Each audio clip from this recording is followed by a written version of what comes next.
Hi Fabrice, what are we doing this week? All right, today we're going to talk about, more than anything, chervil, parsley and coriander, which are Excellent. three herbs that grow really well over the winter. They can be planted either outside, in a protected space, or they'd work really well on a sunny windowsill. The plants we've got at the moment, well, some are just germinating, some we're sowing, and some are ready for collection now, but really, there's no hurry. All of these plants will be ready for mid to late September.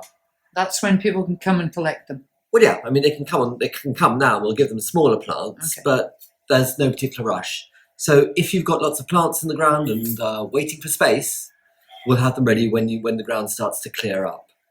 Okay. Right, so what can I say about these three herbs? Firstly, I can talk about their names. So, parsley comes from the Greek for rock celery. Ta-da! Is that really what it's called? Rock celery? Rock celery, yeah. Petroselinum or something. That was a Latinized version of it. Right, coriander. Now, coriander, this is a crazy one. This is from me raiding Wikipedia last night. Right, there was this ancient Greek script called Linear B, which I couldn't decipher. It's like the first European script.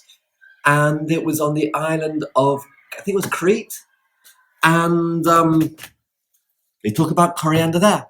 But the etymology may be from the smell of bed bugs, or just bugs, because it's got quite a strong smell, has coriander. Yeah, So here we've got parsley, rock celery, bed bug herb, maybe coriander, and then we've got the last one, which is looking rather measly. We're going to water these more and sow a lot more of them. This is chervil. Chervil is herb of joy, again from the ancient Greek. So there you have it. Well, all these over winter, you can keep these growing These outside. are all really hardy plants. Great. So in terms of varieties, this is just bog standard chervil. This is a coriander for leaf. You can use your seeds in the store cupboard to grow coriander. If you do, sow them as fast as you can, but you will get plants that will probably make large seeds and some small amounts of leaf next spring. The last one here is parsley. Now here we have made a decision about varieties, whereas this is basically French curly parsley. It's hardier, you get more green leaves over the winter, and crucially in the spring, it takes longer to come into to flower, so you get a heavier crop in the spring. Flat leaf parsley, at least the great big Italian one, starts to flower in February and is pretty much over and done with by March. So those are your three varieties. Some things about growing them. These two herbs, chervil and parsley, are actually quite hard to do in the summer. That's because they go straight to seed. At this time of year, they don't do that. They settle down, make a rosette of tasty leaves for the winter, grow away strongly in the spring, and then flower in May. So they will bolt, but they'll bolt next year. Okay. In terms of when you'll start getting a crop from these, probably end of the autumn before you start getting things for the chervil and the coriander, maybe the coriander a bit earlier. And then most of your crop will be next year. Though, if you can put a little cloche, so let's say one of those great big water cooler or 5-litre water bottles on top of one of them, like with the base cut out, or sunny windowsill or sheltered balcony, you should get good crops over the winter too. If it's colder and more exposed, you'll have less over the winter. Okay. The other thing is harvesting them with these. When you harvest them, don't just chop the whole top off the plant. You'll really set the plant back. What you want to do is let the plant get quite large and then start taking a few leaves off the side. In the winter, maybe you'll get, in the winter you'll have less than you'll have in the spring. In the spring, they'll start to become very productive. Okay. What I want to say about the winter was the time when you really don't get very much is December, early January, when the weather's at its coldest and the days are really short. So it's as much as anything, it's a light level thing. It's also temperature. They just kind of go to sleep. One last thing with coriander. We've noticed in the greenhouse when we grow it, we get lots of coriander, but again, around the shortest days of winter, when it's really, really humid, some of the young leaves can get damaged by maybe a fungus. They grow back again in the spring, but sometimes they can look a bit manky around midwinter, and then they perk up again. But they're okay to eat. You probably wouldn't want. They start looking a bit manky, but then they grow back way strongly in the spring. One other thing, what happens in the spring? Right, these will all go to seed. Chervil is actually a plant that will self-sow in your garden in shady corners. It's kind of something it's one of those edible things you can have in partial shade.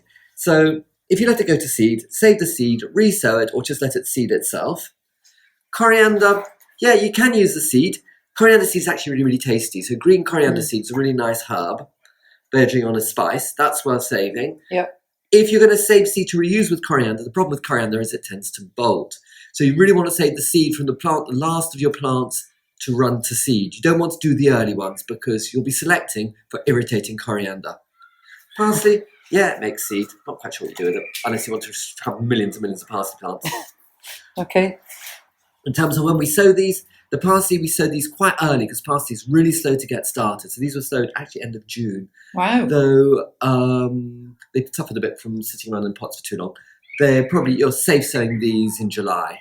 Okay. Maybe beginning of August. These really should be sowing them the first half of August. This was done probably about mid-August. Wow, so that's only 2 or 3 weeks old. 2 or 3 weeks old. Well, early August by then, because this would have taken that was sown on the 20th Of August. Mm-hmm. That's not bad, actually. That's 10 days.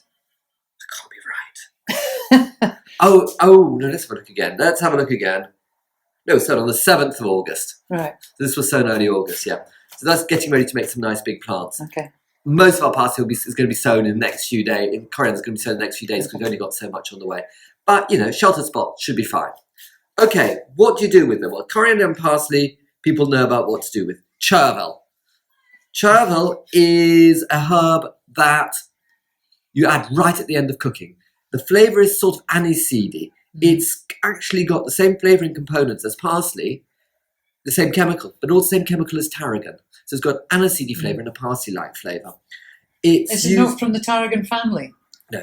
It's actually Anthriscus is the botanical name. Right. So it's a cow parsley relative. Oh, right. Which is sort of how it grows in the same kinds of areas. These are really Mediterranean herbs. They're all around the Mediterranean and Middle East. Chervil is from the Caucasus, where I think it's, in some places at least, it's a bit damper and a bit more like here. So chervil is just, Okay. sort of a plant to naturalise in your garden, maybe. We haven't done that, but apparently you can do that. So how you use chervil? French use it a lot, or use it a bit. They'll use it with spring vegetables. So your baby carrots, you could be using chervil with that. Baby spring vegetables. The other things the French use with it is they mix it with tarragon, parsley, and chives to make a herb mix called fines herbes. So fine herbs, and that's really, really amazing in an omelette. But it's used for lots of other things too. Okay. Chervil's not one of those herbs you can buy, but it's easy to grow, very productive over the winter, and it gives you a completely different flavour because it's got that kind of aniseedy flavour, which you won't really get in any other way over the winter. Okay. So there you have it. Fabulous. Your 3 herbs. Thank you, Fabrice.